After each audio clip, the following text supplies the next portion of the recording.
Conan. And I'm so happy to be back in my hometown. Y'all have no idea.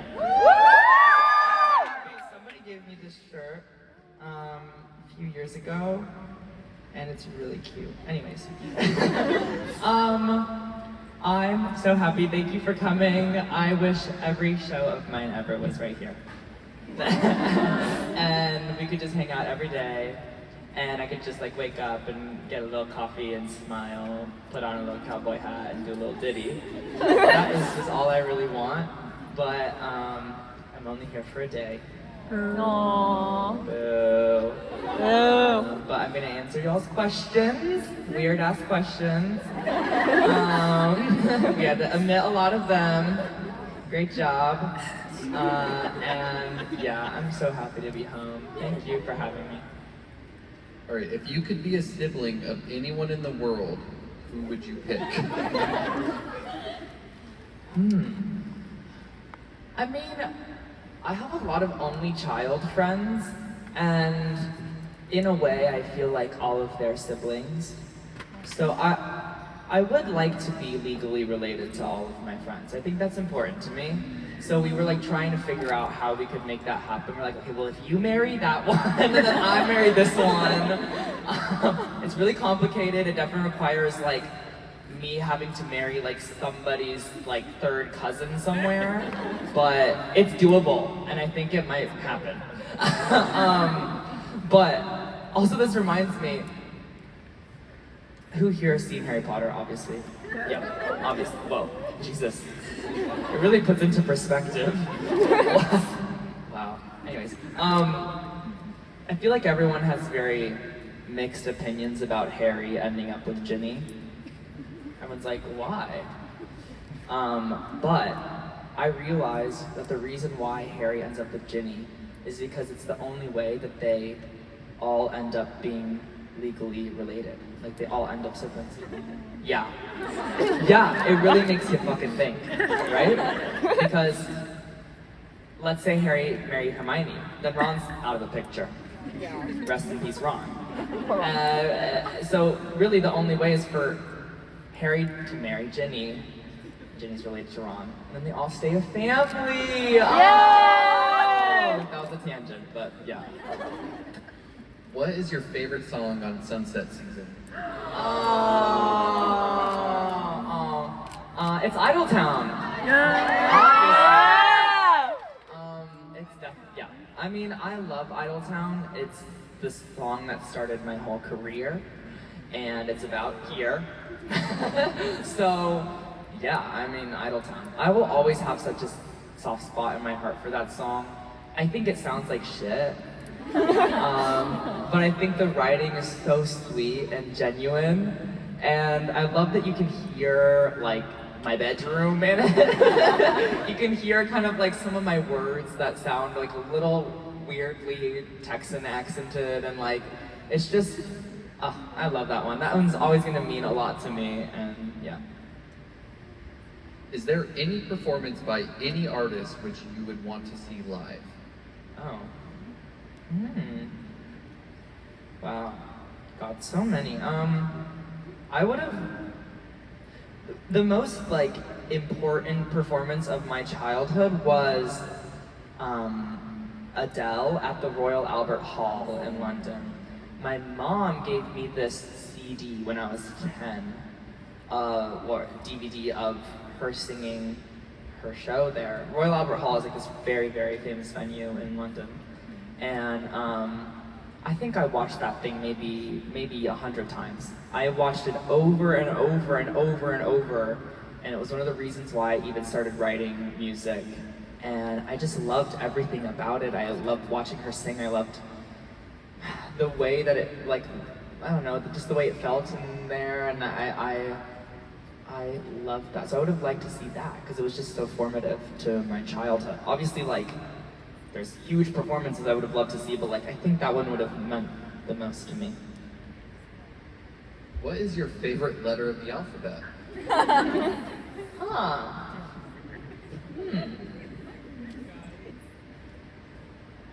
What's that one letter in Spanish that's like super long? Yeah, that's what letter is that? Y? That's incredible. I think I'm gonna go with W. Because it's the only letter that tells you what it is. It's double U. Two U's. I'm like, it's like orange. Yeah, that's an orange, and the color is orange. I love it. Love it. Double U. What is your favorite meme right now? Oh my god, I love subtle foreshadowing. I love it. Me and my friends send every single one to each other. We've seen them all. Like my friends will send them to me like, I watched this already. I don't care, I love them. I love them. Someone made one of me during bourgeoisie's, I like rolled my ankle, like I jumped on the stage and my ankle was like, goodbye. Like it literally, like it looked like like my foot was gonna pop off like a Barbie. It actually didn't hurt at all. I was fine. But I love subtle foreshadowing. You mentioned Kirby Lane in your song Holidays. What was your go-to coffee order there? In high school, I mean, I've been going to Kirby since I was like, I don't know, in middle school. So I don't know. I think when I was in high school, me and Ashley would get just the diner coffee, and then we'd put shit tons of sugar in it and shit tons of cream, and just poop our asses out, I guess.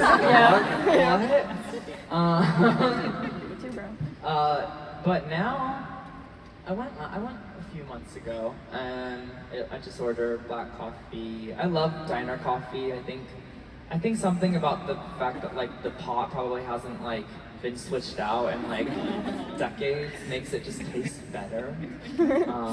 And I think anyone who grows up in Texas and is a teenager, you definitely have been to Kirby at like 2 a.m, for sure. It's a special place. What is your favorite midnight snack?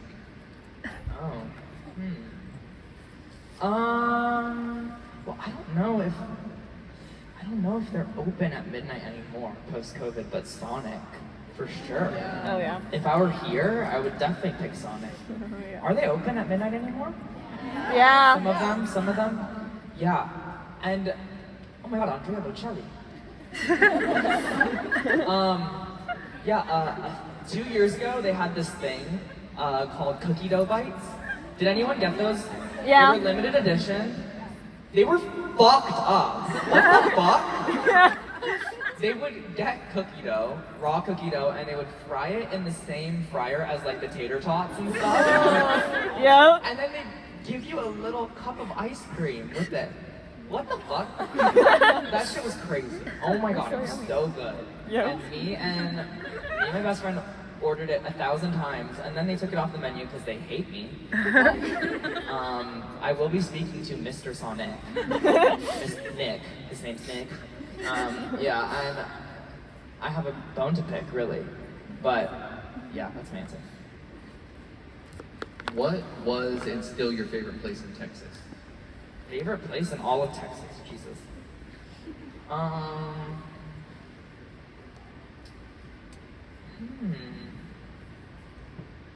I mean, I don't want to blow up my spots. I would say I love. I have my answers, but like they're for me, guys. Sorry, I'm gonna gatekeep. I would say just on a high note, I love the lake. I love when you're swimming in the lake and like the water's just mysteriously muddy. You're like, what's down there? I don't know. And did anyone growing up get fed that myth that at Lady Bird Lake on the dam that there's catfish the size of cars? Yeah. Just me? Anyone else? No. Just me? Just you and me. There was this myth. That might be true. They say that catfish grow to whatever size of water that they're in, and people, like adults, would always be like, "Did you know that in Lady Bird Lake there's catfish the size of cars?" And I'd be like, "What?" And catfish are low-key, they're so fucking scary, and they're huge. And so I believed it. And every time I'm there, I'm still kind of like, they might be down there. Yeah. Advice on getting over a failed dating stage where they seemed perfect, but they didn't feel the same way. Wow. Okay. You know what? Oh, it's me. What I've realized as I've grown in age is really a lot of those like one that got away and like those crushes and stuff like that. It's just lack of information. That's it. All you need to do to get over those situations is just talk to the motherfucker. Like, I guarantee, like, 4 or 5 sentences and you're like, never mind, I'm good. Like, you need to be like, just ask like one question that has like just a tiny bit of like emotional depth. Like, what's the hardest thing you've ever been through? And they'll respond and be like, okay, I'm good. No thanks. It's just like, oh, no. You just need a, yeah. Crushes are fake, guys. Crushes are so stupid. Just talk to them and you'll get over it. Trust me. Trust me. What is your go-to order at Monument Cafe? Oh. Who here has been to Monument Cafe? Whoa, crickets. What the hell? You guys. Monument Cafe is like the most popular diner in my hometown, in Georgetown. And it's real good. They have cinnamon rolls, they have coffee, they have sausage, they have egg.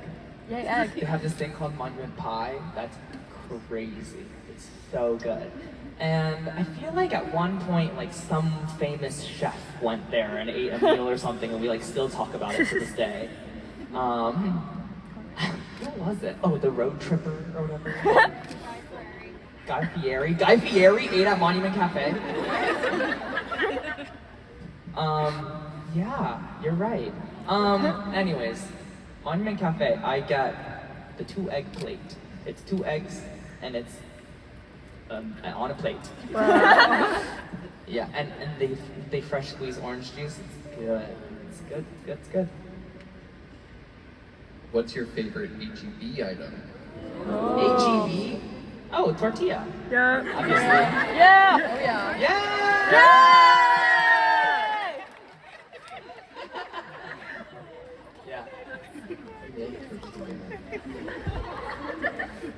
What do you miss the most about Georgetown? What I miss the most about Georgetown?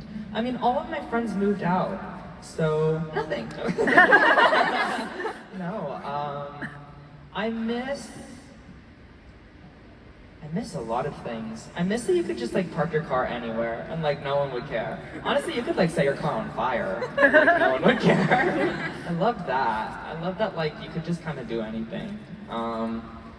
And it was kind of the perfect size of a town because it was small enough to feel like you had a community, but also big enough to where like not everybody knew your business. You could still kind of like go under the radar.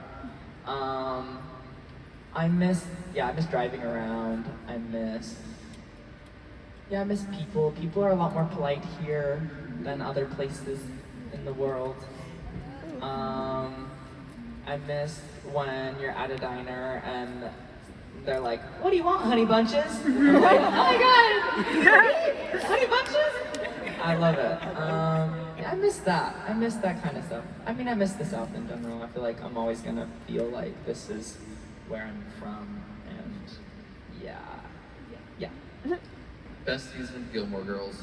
Oh god. Definitely not the last season. What's the first one?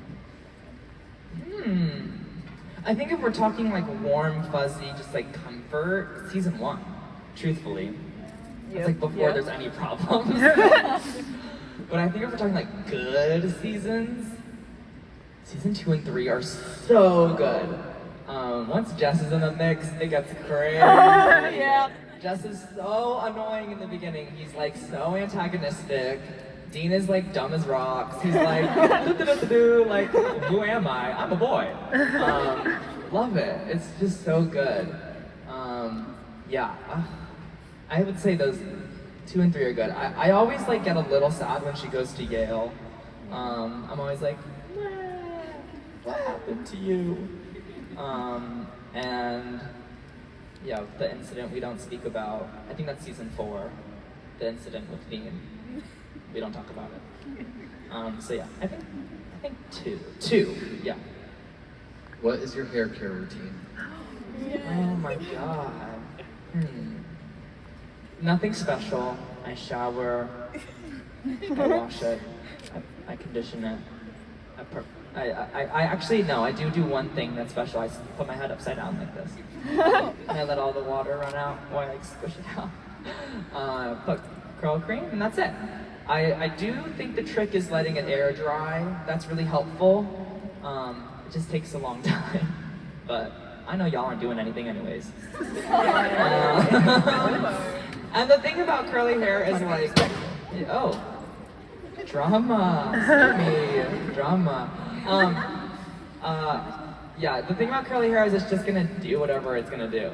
It's hopes and prayers, really. That's it. Hopes and prayers and a little air dry. All right, this is going to be your last question. What has been the most challenging emotion for you to express through music and why? I mean, just like plain love, for sure. Because it's really, really hard to write a love song that like doesn't make you want to throw up. Because like a lot of love songs are like, and I love you, yeah, your eyes are blue. It's like, what the fuck? That's not how it feels. And I think the best love songs have a little tinge of sadness in them. And yeah, I think it's really hard. I love like my favorite love song of all time is Harvest Moon. Yeah. And I think just that, if you don't know what Harvest Moon is, please listen to it. It's gonna be my wedding song one day. It's like, I think the way that it's like so calm, I think real love and like the friendship love that I've felt in my life and like deep unconditional love is actually a very quiet act. It's like an underlying current under your life. It's not like this like loud, big, explosive thing. It's like safety and comfort. And yeah, it's really hard to put into music. And I actually think a lot of people have a hard time with it because on Valentine's Day, me and my friends do this thing where we make a playlist. And the playlist assignment is love songs that are not about breaking up. Like love songs that are just like, I love you, and that's it. And it's really hard. Like our list is not long. It's like maybe like 10 songs. Because you think like, oh, best love songs of all time. I Will Always Love You, Whitney Houston. No, that's a breakup song. That is not a love song, that's a breakup song. That's saying, I will always love you, but bye. You know? Like it's really hard and it's a really hard assignment. So maybe you guys can do that challenge on Valentine's Day next year. It's a really fun activity. Thank y'all for coming out. I'm really excited to sing tonight. Please sing extra loud for me. I would really appreciate it. And